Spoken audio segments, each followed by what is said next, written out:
们要赞美耶和华。我要在真正人的大会中并公会中一心称谢耶和华。耶和华的作为本为大，凡喜爱的都必高他。他所信的是尊荣和威严，他的公义存到永远。阿们。我们同心来祷告。爱我们的天上的父，感谢你的带领，我们经过一上的日子。今天因着你的爱，让我们还有能够在网络上来敬拜你。求主赦免我们一切的罪恶。我们也恭敬今天的讲言，如恩慈传道，交在你的手中。求天父使用它，让它成为你合用的器皿。今天的信息，让我们大家都能同感一灵，有所得着。今天在网络上的聚会，从头到末了，求主与我们同在。奉主基督圣名祈求，阿们。Shalom Bapak Ibu yang terkasih. Sungguh merupakan suatu sukacita kalau kita boleh bersama-sama lagi beribadah kepada Tuhan. Ini adalah kebaikan Tuhan bagi kita semua. Marilah kita menaikkan segala puji syukur kita karena kebaikan Tuhan, kemurahan Tuhan yang menyertai setiap kita. Tidak peduli dengan cara apapun kita boleh beribadah, apakah itu dengan cara online, apakah itu dengan cara live streaming ataupun tatap muka berada di dalam gereja. Yang terpenting adalah hati kita sungguh-sungguh memuji Tuhan, menyembah kepada Tuhan. Mari Bapak Ibu semuanya, kita bersekutu dengan Allah kita yang hari ini mengundang kita datang ke dalam rumahnya. Mari kita angkat pujian berkat kemurahan.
Memusatkan iman kita kepada Tuhan Yesus tidak pernah berjanji itu semua akan baik-baik saja.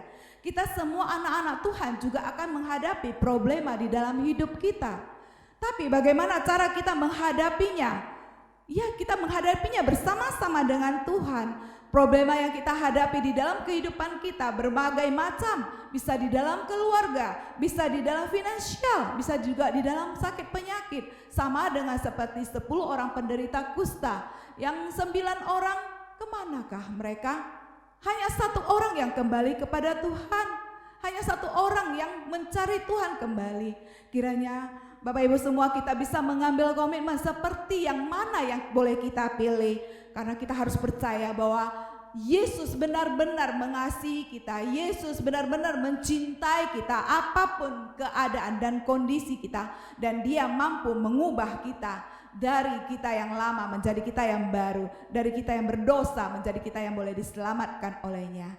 Mari kita angkat pujian A New You, Changing Teni.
Bapak Ibu Saudara, mari kita bersatu hati, kita mengaku dosa-dosa kita di hadapan Tuhan. Tuhan Bapa kami yang di sorga, pada hari ini kami bersyukur, kami boleh bersatu di dalam ibadah yang dialaskan dengan nama Yesus Kristus Tuhan kami. Pada saat ini Tuhan, kami membuka hati kami kepadamu. Kami mengakui dosa-dosa yang sudah kami lakukan pada hari-hari yang lalu, khususnya di dalam 1 minggu ini. Tuhan, kami tahu kami telah mengecewakan Tuhan. Kami tahu kami sudah menyakiti hati Tuhan, dan kami juga tahu baik sengaja atau tidak sengaja kami menyakiti hati sesama kami. Dan kami tahu Tuhan, di dalam kelemahan kami dan di dalam anugerah Tuhan pada hari ini Tuhan, kami mengakui dosa-dosa kami di hadapan-Mu. Karena kami percaya ketika kami mengaku dosa kami, maka Engkau adalah setia dan adil. Engkau akan mengampuni kami dan Engkau akan menyucikan kami dari segala kejahatan. Itu sebabnya Tuhan, biarlah firman-Mu bekerja bertumbuh di dalam hidup kami dan pulihkan hidup kami, sehingga kami boleh memuliakan Tuhan lagi dan dimampukan untuk mengasihi Tuhan dan mengasihi sesama kami. Terima kasih Bapa, di dalam nama Yesus Kristus kami berdoa. Amin.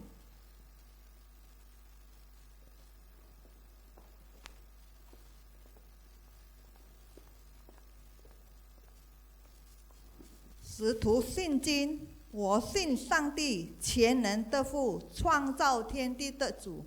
我信我主耶稣基督，上帝的独生子，以圣灵感应，由徒真理玛利亚所生，在本丢比拉多手下受难，被钉以十字架，受死埋葬，降在阴间，第3天从死人中复活，升天，坐在全能父上帝的右边，将来必从那里降临，审判活人死人。我信圣灵，我信圣而公的教会，我信生徒相通，我信罪的赦免，我信身体复活，我信永生。Amin. Pengakuan iman rasuli. Aku percaya kepada Allah, Bapa yang Maha Kuasa, Khalik langit dan bumi. Yesus Kristus anaknya yang tunggal Tuhan kita, yang dikandung daripada Roh Kudus, lahir dari anak darah Maria, yang menderita sengsara di bawah pemerintahan Pontius Pilatus, disalibkan, mati dan dikuburkan, turun ke dalam kerajaan maut. Pada hari ketiga bangkit pula dari antara orang mati, naik ke surga, duduk di sebelah kanan Allah, Bapa yang Maha Kuasa, dan dari sana ia akan datang untuk menghakimi orang yang hidup dan yang mati. Aku percaya kepada Roh Kudus, gereja yang kudus dan am, persekutuan orang kudus, pengampunan dosa, kebangkitan tubuh dan hidup yang kekal. Amin. Dong Yao Song.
我们来唱诗270首。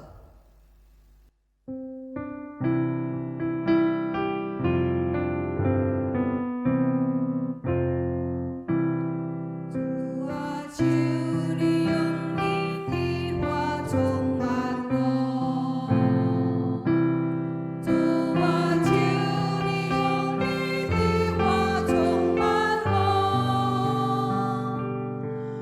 生命的光，是我眼内。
Shalom, selamat hari Minggu Bapak Ibu Saudara sekalian. Hari ini kita bersyukur kita masih bisa diizinkan Tuhan untuk bersama-sama beribadah, memuji Tuhan dan merenungkan firman Tuhan. Sebelum kita merenungkan firman Tuhan, mari kita siapkan hati kita bersatu di dalam doa. Tuhan, kami datang kepadamu, kami bersyukur dan berterima kasih karena kebaikan Tuhan, karena anugerah Tuhan. Kami boleh ada sebagaimana kami ada. Dan saat ini Tuhan, kami rindu belajar dari kebenaran firman Tuhan. Tuhan tolong kami, Tuhan berkati kami. Biarlah Roh Kudus Tuhan menolong kami untuk mengerti kebenaran firman Tuhan dan juga menjadi pelaku-pelaku firman Tuhan. Pimpin kami dengan Roh Kudus-Mu ya Bapa, dan biarlah kasih Tuhan saja yang nyata di dalam kehidupan kami. Terima kasih Bapa, di dalam nama Tuhan Yesus kami berdoa. Amin. Bapak Ibu Saudara, mari kita buka Alkitab kita dari Lukas pasal 17 ayat 11 sampai ayatnya yang ke-19. Lukas pasal 17 ayat 11 sampai ayat yang ke-19.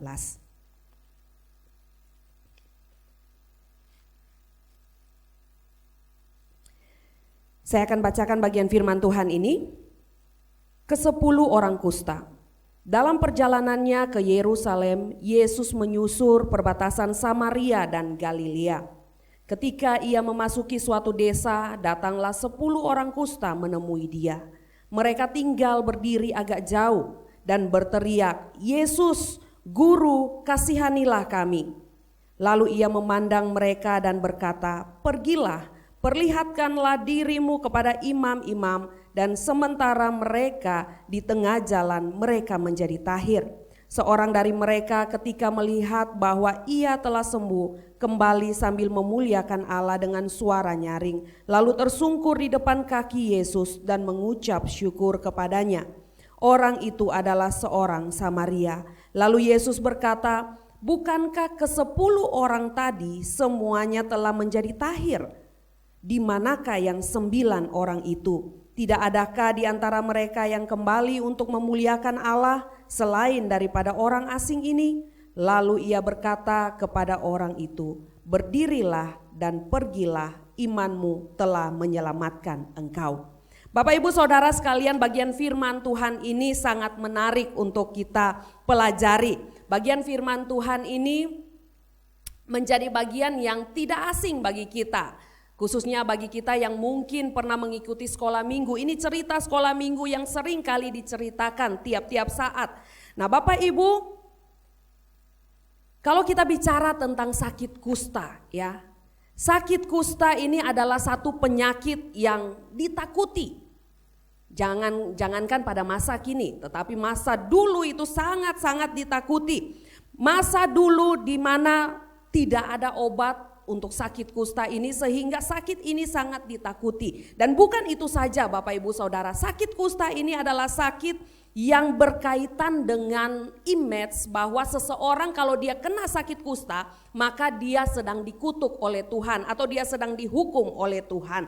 Karena itu konsekuensi bagi orang yang kena sakit kusta itu adalah bukan hanya konsekuensi fisik yang dia terima, yaitu di mana fisiknya ini akan hancur, tetapi konsekuensi psikis juga mereka terima, di mana mereka akan diasingkan, mereka tidak boleh ditemui oleh orang yang sehat, mereka harus jauh-jauh dari orang sehat, mereka harus diisolasi. Kalau kita lihat kondisi sekarang ini dengan sakit COVID, ya sesuatu hal yang mungkin kita bisa bayangkan seperti itu. Orang yang sakit COVID sangat takut memberitahu bahwa dia sakit COVID karena dia akan diisolasi, dia akan takut ditemui oleh orang lain. Tapi penyakit kusta pada masa dulu lebih lagi.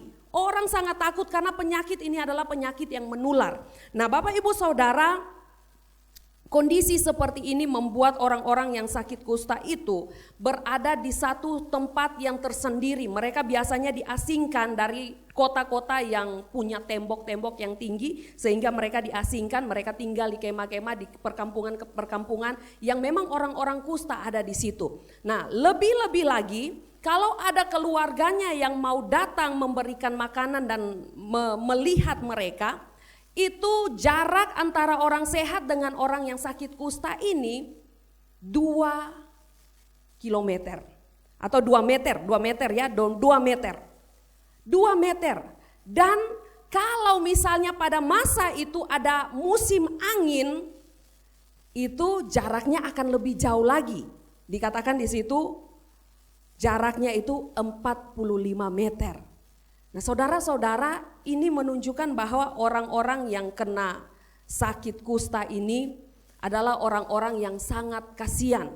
Fisik mereka sudah sakit, kemudian mereka tidak bisa bertemu dengan orang-orang yang mereka kasihi, mereka dijauhi. Bahkan dikatakan di situ kebiasaan orang Yahudi adalah ketika seseorang sakit kusta, dia harus dibawa kepada imam memeriksanya, kemudian imam memvonisnya bahwa orang itu sakit kusta dan orang itu harus dikatakan najis, sehingga dia tidak boleh berpakaian rapi, dia harus berpakaian yang compang-camping, rambutnya harus tidak boleh dirapikan dan mukanya harus ditutupi, dan ketika dia berjalan dia harus katakan najis, najis, najis, supaya orang-orang yang ada di sekeliling dia bisa menjauh dari dia. Nah, ini tradisi yang ada di dalam kehidupan orang Yahudi pada masa itu. Tetapi Bapak Ibu Saudara, kita mau melihat di sini bagaimana Tuhan Yesus kita meresponi orang-orang seperti ini. Dalam pembacaan kita melihat perjalanan Tuhan Yesus dari perjalanannya ke Yerusalem, dia menyusur perbatasan Samaria dan Galilea, dan di situ ada perkampungan, dan pada saat dia berjalan di situ ada 10 orang kusta. 10 orang kusta itu tidak mungkin mereka datang dan mereka langsung mendekati Yesus dengan jarak yang sangat dekat. Di situ dikatakan mereka berdiri agak jauh. Ada jarak karena mereka tahu mereka tidak boleh mendekati orang yang sehat. Mereka tahu bahwa mereka sangat najis, mereka tidak boleh sama sekali bersentuhan dengan orang yang sehat. Karena itu mereka berdiri agak jauh dan dengan berteriak. Karena kalau agak jauh pasti mereka berteriak. Mereka mengatakan, Yesus, Guru, kasihanilah kami. Ketika mereka mengatakan hal itu, ada harapan di dalam diri mereka. Mereka disembuhkan oleh Tuhan Yesus. Ada harapan bahwa mereka akan dipulihkan. Mereka akan dibebaskan dari sakit kusta itu. Dan harapan itu mereka keluarkan dengan berteriak, Yesus Guru, kasihanilah kami. Bapak Ibu Saudara, ketika Tuhan Yesus melihat teriakan mereka, mendengar teriakan mereka dan melihat mereka, di situ Alkitab mengatakan, mencatat bahwa ia memandang mereka dan berkata. Saudara-saudara, kata memandang di sini menunjukkan bahwa Tuhan Yesus bukan hanya memandang mereka seperti memandang sesuatu benda, tetapi di situ menunjukkan Yesus memandang dan dengan penuh belas kasihan, sehingga dia berkata, pergilah, perlihatkanlah dirimu kepada imam-imam. Kenapa Tuhan Yesus mengatakan demikian? Karena pada saat mereka divonis sakit kusta, itu yang memvonis mereka adalah imam-imam. Karena itu Tuhan Yesus mengatakan, pergilah, perlihatkanlah dirimu kepada imam-imam. Dan Tuhan Yesus ketika mengeluarkan perkataan itu, belas kasihannya menyembuhkan mereka, memulihkan mereka dengan mengatakan hal seperti itu. Nah, saudara-saudara, Bapak Ibu Saudara sekalian, kemudian ketika mereka mendengar perkataan Tuhan Yesus, pergilah, perlihatkan dirimu kepada imam-imam, mereka pergi. Satu kepercayaan, satu tindakan yang sangat baik, satu tindakan yang penuh dengan ketaatan, di mana ketika Tuhan Yesus menyuruh mereka pergi, mereka pergi. Bisa saja mereka berpikir bahwa waktu mereka katakan, Yesus Guru kasihanilah kami, dan saat itu Yesus menjamah mereka dan mereka sembuh. Tetapi waktu Yesus mengatakan pergilah, perlihatkanlah dirimu kepada imam-imam, mereka pun taat, mereka pergi. Dan saat di perjalanan Alkitab juga mencatat bahwa mereka menjadi tahir. Mereka menjadi sembuh. Mereka semua 10 orang itu sembuh seketika sebelum mereka sampai kepada imam-imam itu. Di situ kita melihat kuasa Tuhan nyata di dalam kehidupan mereka. Nah, Bapak Ibu Saudara sekalian, ada beberapa hal yang ingin saya bahas di sini. Yang pertama, kita mau melihat bahwa Tuhan kita, Tuhan Yesus Kristus itu adalah Tuhan yang peduli. Ketika Dia melayani, ketika Dia melihat orang yang susah, ketika Dia melihat orang yang sakit, ketika Dia melihat orang yang sangat membutuhkan pertolongan, di situ pertolongannya nyata, di situ kuasanya nyata, di situ Dia memulihkan orang-orang yang membutuhkan pertolongan.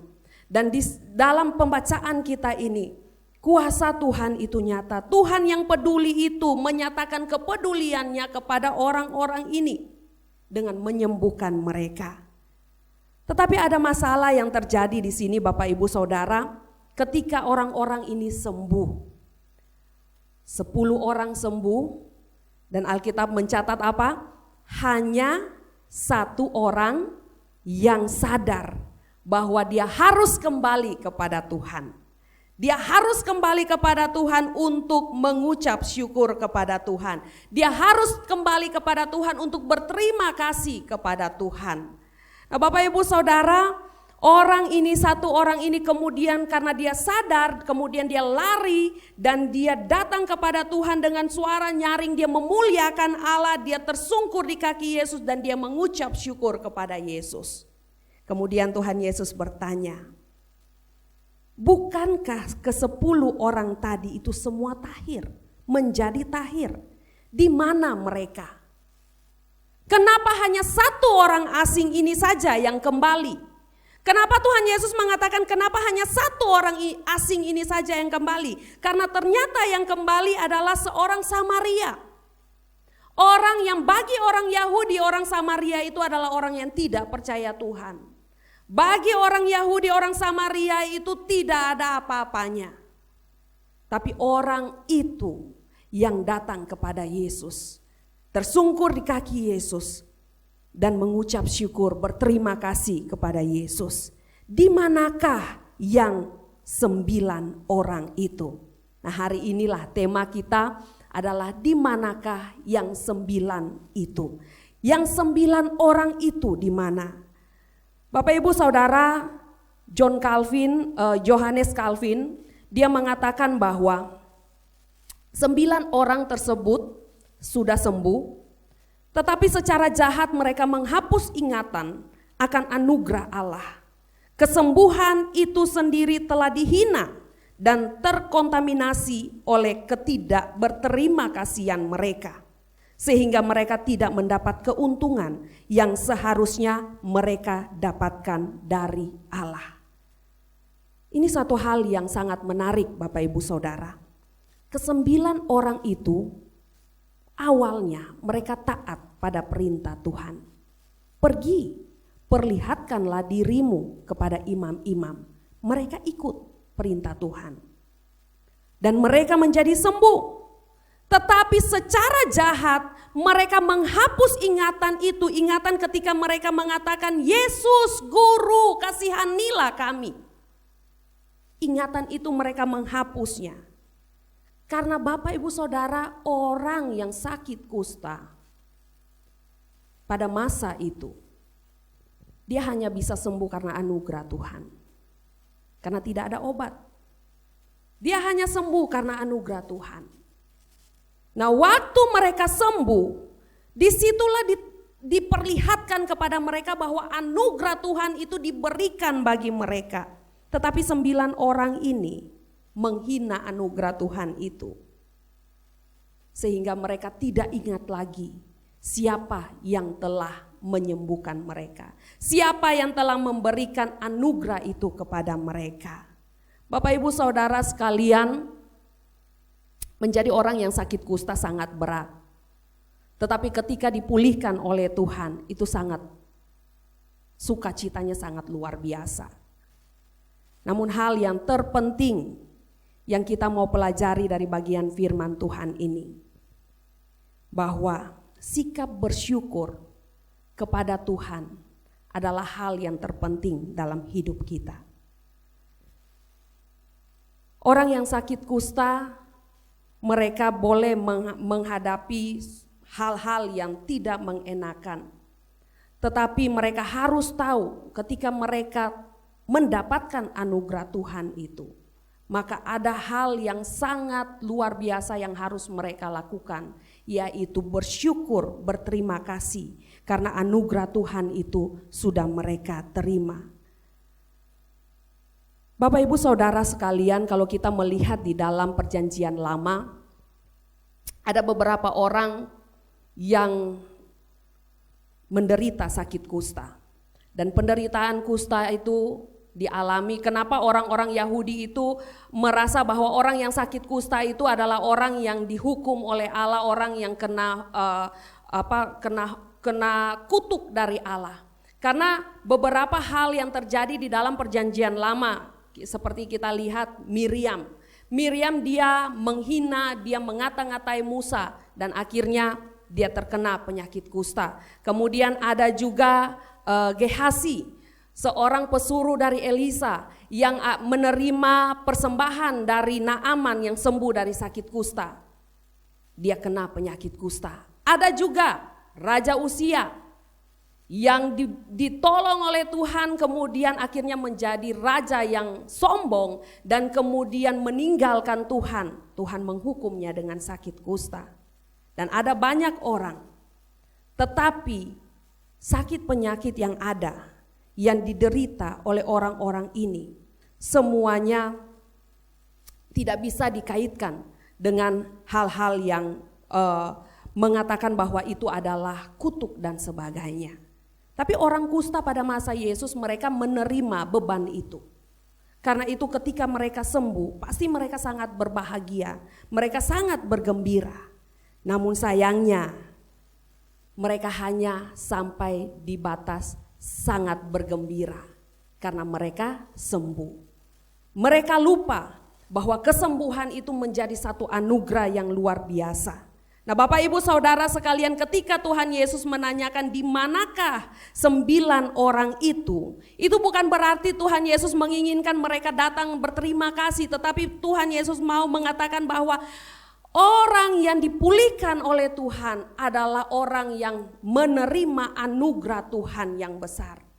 Dan orang yang menerima anugerah Tuhan itu, dia harus datang kepada Tuhan untuk memuliakan Tuhan. Bapak Ibu Saudara, waktu kita melihat bagian firman Tuhan yang kita baca hari ini, di situ Tuhan Yesus mengatakan seperti ini dalam ayat yang ke-18.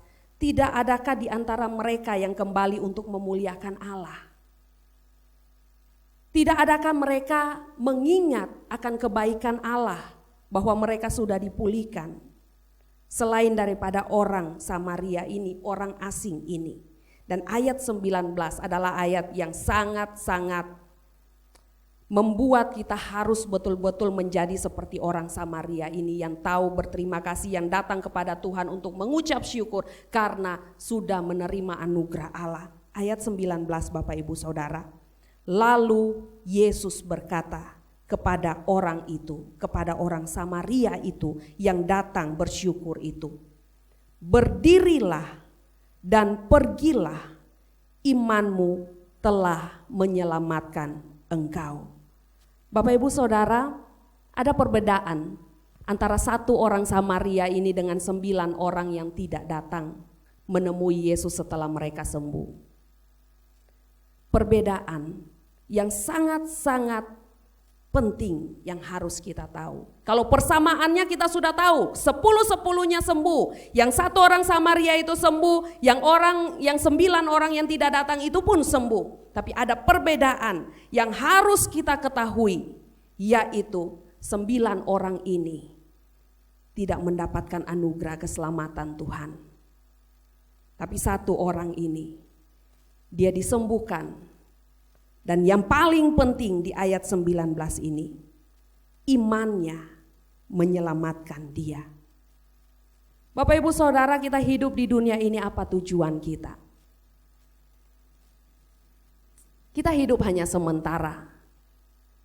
Kita bisa kita bisa kena sakit penyakit, kita bisa banyak hal yang bisa kita hadapi di dalam dunia ini, alami di dalam dunia ini. Tetapi satu hal yang pasti yang harus kita miliki, setelah kita meninggalkan dunia ini, kita sudah punya kepastian keselamatan atau belum. Bapak Ibu Saudara sekalian, sebagai orang-orang yang sudah percaya kepada Tuhan, mari kita belajar dari satu orang Samaria ini. Dia dipulihkan oleh Tuhan. Dan dia punya hati yang sungguh-sungguh tahu bahwa siapa yang memulihkan dia. Dia punya hati yang sungguh-sungguh tahu bersyukur dan berterima kasih bahwa dia sudah mendapatkan anugerah itu. Dan hati yang penuh syukur itu membawa dia untuk semakin beriman kepada Tuhan. Dan imannya itu menyelamatkan dia. Itu yang Tuhan Yesus katakan. Bagaimana dengan kita Bapak Ibu Saudara? Dalam kehidupan kita, apakah kita menjadi orang-orang yang betul-betul tahu bahwa kehidupan kita yang ada saat ini karena anugerah Tuhan. Kesehatan yang kita miliki saat ini karena anugerah Tuhan. Kehidupan dalam pekerjaan yang baik, rumah tangga yang baik, dan kehidupan yang ada yang Tuhan percayakan saat ini karena anugerah Tuhan. Apakah kita sadar akan hal itu? Kalau kita sadar akan hal itu, apakah kita berkomitmen untuk taat kepada Tuhan? Kalau kita sadar akan hal itu, apakah kita tahu berterima kasih kepada Tuhan, kita tahu bersyukur kepada Tuhan? Orang yang tahu bersyukur adalah orang yang tahu diri. Jadi kasarnya, apakah kita adalah orang yang tahu diri? Orang yang tahu diri adalah orang yang datang kepada Tuhan untuk berterima kasih. Apakah selama ini dalam kehidupan kita, dalam hari-hari yang kita lewati, kita sudah datang kepada Tuhan untuk bersyukur dan berterima kasih? Ataukah kita menjadi orang-orang yang hanya penuh dengan persungutan, hanya penuh dengan omelan, dan bahkan mungkin kita mempersalahkan Tuhan ketika kita menghadapi sesuatu yang tidak mengenakan dalam diri kita? Bapak Ibu Saudara sekalian, ketika kita datang kepada Tuhan, ketika kita memuliakan Allah kita dengan seluruh kehidupan kita, maka bukan saja pemulihan fisik yang kita dapatkan, tetapi juga keselamatan hidup karena iman. Bapak Ibu, bagian firman Tuhan ini sangat indah. Ketika kita melihat bagian firman Tuhan ini, kita bisa menceritakan kembali bagian firman Tuhan ini. Kita bisa menjelaskan kembali bagian firman Tuhan ini. Tapi kembali lagi kita bertanya pada diri kita. Kita termasuk satu orang Samaria yang datang kepada Tuhan? Ataukah kita menjadi 9 orang? Dan Tuhan Yesus mengatakan, di manakah yang 9 itu? Di manakah yang 9 itu? Bukankah mereka sudah pulih? Bukankah mereka sudah mendapatkan anugerah Allah? Bukankah mereka sudah mendapatkan mujizat Allah? Di manakah mereka? Harusnya mereka datang dan memuliakan Allah. Tetapi di manakah mereka? Kenapa mereka yang menyebut dirinya percaya kepada Allah tidak mengenal hal ini? Tidak peka dengan hal ini? Bapak Ibu Saudara sekalian, kita sebagai orang-orang percaya, mari kita mengoreksi diri kita. Apakah kita selalu datang kepada Allah untuk bersyukur? Apakah kita selalu memuliakan Allah dengan kehidupan kita? Bukan saja mulut kita, tetapi hati, pikiran kita, seluruh kehidupan kita. Apakah kita sudah pakai untuk memuliakan Allah? Ketika kita mengalami kesulitan demi kesulitan di dalam kehidupan kita, kita juga harus tahu, harus percaya, harus ingat bahwa Tuhan yang kita percaya adalah Tuhan yang peduli. Itulah sebabnya bagian firman Tuhan ini tadi saya katakan bahwa hal pertama yang kita lihat bahwa kita punya Tuhan yang peduli. Bapak Ibu Saudara, apapun pergumulan hidup kita, datang kepada Tuhan. Tuhan peduli dengan kita. Tuhan sanggup memulihkan kita. Dan ketika Tuhan memulihkan kita, ingat, kita harus selalu memuliakan Dia. Bukan kalau kita butuh saja kita datang, setelah kita dapatkan kita pergi. Tidak, Bapak Ibu Saudara. Kalau kita bertindak seperti satu orang Samaria ini, ingatlah ada dua pemulihan yang kita dapat. Bukan saja pemulihan fisik, tetapi anugerah keselamatan. Keselamatan kekal yang lebih berharga dari pemulihan fisik. Biarlah bagian firman Tuhan ini menolong kita untuk melihat lebih jauh lagi bahwa Tuhan yang kita sembah itu adalah Tuhan yang peduli dengan kehidupan kita, bahwa Tuhan menginginkan kita taat kepadanya, dan bahwa Tuhan menginginkan kita mendapatkan keselamatan yang sesungguhnya, yaitu dengan datang kepadanya, memuliakan Dia, hidup bersyukur kepadanya. Mari kita bersatu di dalam doa. Tuhan, kami datang kepadamu. Kami berdoa, pimpin kami dengan Roh Kudus-Mu ya Tuhan. Supaya kami menjadi orang-orang yang tahu diri, bahwa kami ada hanya karena anugerah Tuhan. Kami hidup hanya karena anugerah Tuhan. Karena itu kami mau datang kepada Tuhan. Dengan suara yang nyaring kami mau memuliakan Tuhan. Dengan seluruh hidup kami mau memuliakan Tuhan. Jangan biarkan kami menjadi bagian dari 9 orang yang dipertanyakan oleh Engkau Tuhan. Tapi biarlah kami menjadi seperti orang Samaria yang tahu diri, tahu bahwa kami membutuhkan anugerah Tuhan. Dan anugerah Tuhan itu sudah diberikan bagi kami sehingga kami datang dengan suara nyaring kami berteriak, kami memuliakan Tuhan. Dengan kehidupan kami datang untuk memuliakan Tuhan. Tuhan berkati kami semua ya Bapak. Tolong kami untuk menjadi pelaku-pelaku firman. Tolong kami untuk melihat bahwa Tuhan begitu mengasihi kami. Bahwa Tuhan begitu peduli dengan kami. Bahwa Tuhan mau kami senantiasa ada dalam lindungan-Mu. Tuhan, kami berdoa ya Bapa di surga, berkati kami. Biarlah iman kami semakin bertumbuh. Biarlah kami mendapat pemulihan demi pemulihan yang daripada Tuhan. Sehingga keselamatan yang sudah Engkau berikan itu menjadi milik kami. Sampai kepada Engkau datang pada kali kedua. Kami bersama-sama dengan Engkau. Terima kasih ya Bapa, di dalam nama Tuhan Yesus kami berdoa. Amin.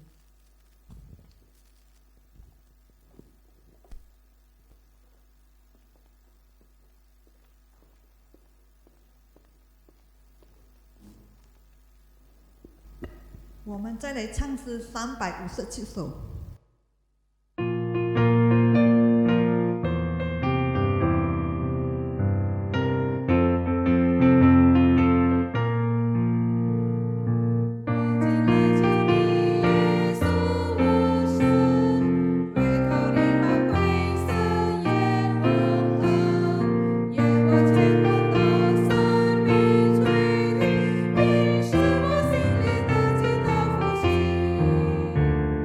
是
们在天上的父，愿人都尊父的名为圣，愿父的国降临，愿父的旨意行在地上，如同行在天上。我们日用的饮食，今日赐给我们，赦免我们的罪，如同我们赦免得罪我们的人，不叫我们遇见试探，拯救我们脱离凶恶。因为国度、权柄、荣耀全是父的，直到永远。阿们。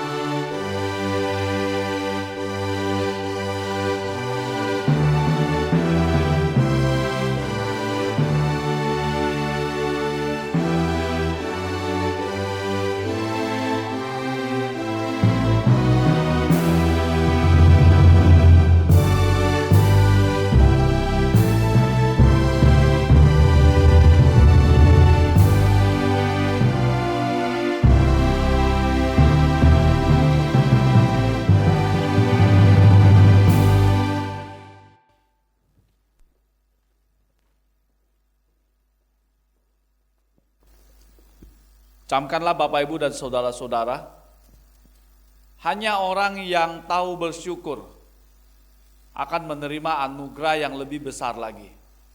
Sebagaimana firman Tuhan yang baru kita dengarkan. Dan mari kita buka hati kita dan terimalah berkat yang dari Tuhan. Anugerah dan damai sejahtera dari Yesus Kristus, pengasihan dari Allah Bapa kita, persekutuan dengan Roh-Nya yang kudus, itulah yang menguatkan dan menghibur kita sejak hari ini sampai selama-lamanya.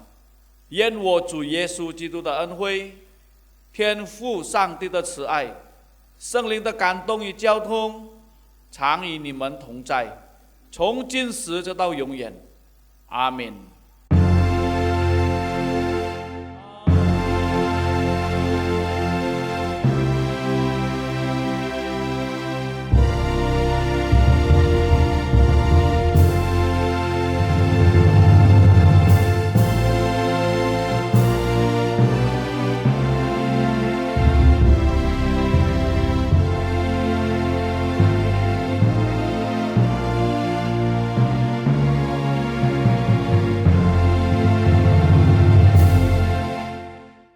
Shalom, saat teduh Tuhan memberkati kita semuanya.